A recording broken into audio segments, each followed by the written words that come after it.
Hello, everybody. Welcome back to the couch. I'm Caitlin. I'm a licensed therapist who also loves anime, and this is our monthly couch chat.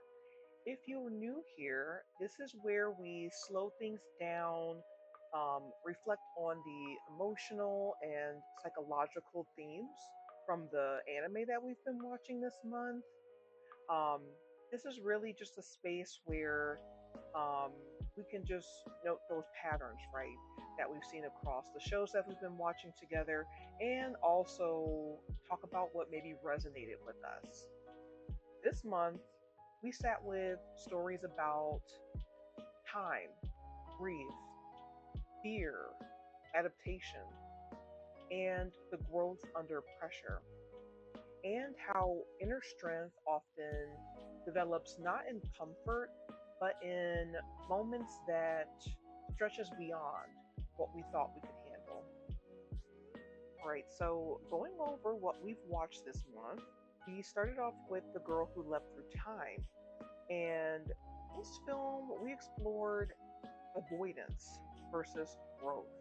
Um, Makoto time leaps begin as a way to escape discomfort, small pains, awkward moments, emotional risk.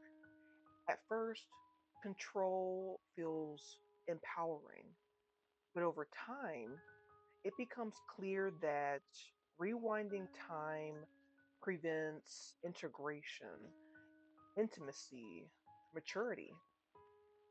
The heart of this story isn't travel, it's learning that growth requires accepting uncertainty, letting moments pass without rewriting them, and choosing the present even when it hurts. And following that, we continued with our series, starting with Fruits Basket, right? So we watched episodes 13 and 14, and these episodes centered on adaptation to emotional neglect and loss. So, through Ayame and Yuki, we saw how siblings can develop radically different survival strategies within the same family system, one becoming loud and visible, and the other shrinking inward. Yuki's pain wasn't explosive, it was quiet, chronic, and shaped by being emotionally unseen. Momichi's story and the visit to Toru's mother's grave reframed grief as something that softens when shared. And throughout it all, Toru modeled secure presence, right? Not fixing, not forcing reconciliation, but allowing experiences to exist without being minimized or rushed. And then lastly, we got into Demon Slayer, right? We watched episodes 11 and 12, and these episodes explored fear, regulation, and courage under stress. Zenitsu's panic reflected anxiety driven catastrophic thinking. That is a mouthful, y'all. So, fear that overwhelms the nervous system, and he was seeking external regulation. Um, Tanjiro's response stood out not because he removed the fear, but because he stayed calm beside it. And we also saw courage emerge with fear still present, right? Um, Zenitsu at one point wanted to protect the child, right? Despite being terrified.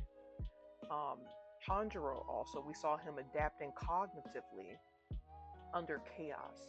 And the introduction of Inosuke's hyper independence as another survival strategy shaped by vulnerability avoidance.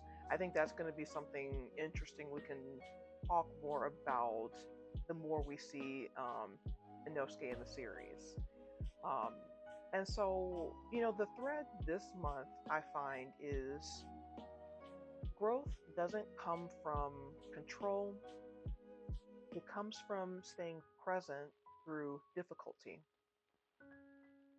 Across all three stories, the characters didn't grow by mastering their circumstances, they grew by remaining emotionally present with fear, grief, uncertainty, and responsibility instead of escaping or rewriting them. All right, so I want to do a bit of a deeper dive on inner strength.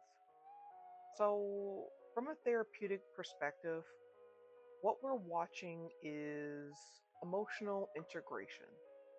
Um, Makoto learns that avoiding pain also avoids meaning, right? That maturity comes from tolerating uncertainty without erasing it. Yuki shows us how wounds formed in silence can shape identity, and how healing often begins with being seen, not fixed. Zenitsu demonstrates that fear doesn't disappear before courage shows up, it coexists with it. Clinically, inner strength isn't about emotional suppression, it's about nervous system flexibility, secure presence, and the ability to act in alignment with values, even while discomfort remains. This kind of growth that doesn't feel triumphant in the moment, but it quietly reshapes who we become. So, before we look ahead to next month, I want to pause and leave you with this month's quote because it captures so much of what we've sat with today. It is worth remembering that time of greatest gain in terms of wisdom and inner strength is often that of greatest difficulty. This quote captures the emotional arc across all of these stories. Growth that doesn't arrive through control, certainty, or ease, but through discomfort, loss, and learning how to stay present anyway. These stories remind us that strength isn't forged in ease, it's shaped in moments where we choose to stay present even when it's uncomfortable. As you think back on this month's stories, I invite you to reflect on this. Where in your own life has difficulty shaped wisdom, even if it didn't feel meaningful at the time? And what helped you stay present instead of escaping? Well, hello everybody. This is editor Caitlin popping in a new setting and all that jazz in my very comfortable gear with my bonnet on. Um, I'm kind of popping in a little bit um, to re-edit my looking ahead. So originally, I was planning on watching I Want to Eat Your Pancreas, but I found out that it isn't currently licensed in the US, so I wasn't available to find it anywhere. So then I had to switch gears. And so instead, I found something that supposedly is pretty similar in vibe. I found Maquia, When the Promised Flower Blooms. So we're going to be watching that instead for the first time.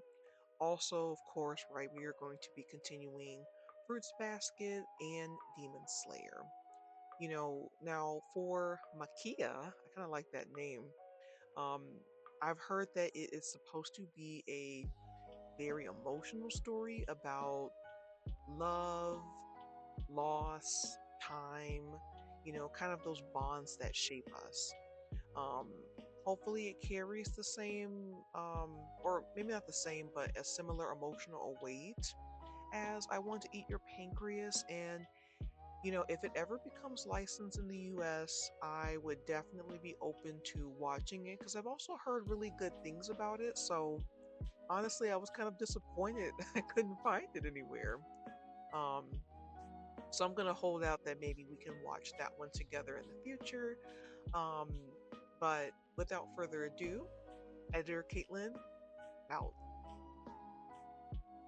So, as we wrap up this couch chat and this chapter of Washing Together, I'm mindful that growth often becomes visible only in hindsight. Difficulty doesn't always announce what it's giving us while we're inside it. So, I want to thank you guys so much for spending this time on the couch with me, for reflecting, noticing, and staying present with these stories. Until next time, I hope you all take care of yourselves, and I will see you back here in our next session. So, rest easy, feel deeply, and the couch is always going to be here. Bye.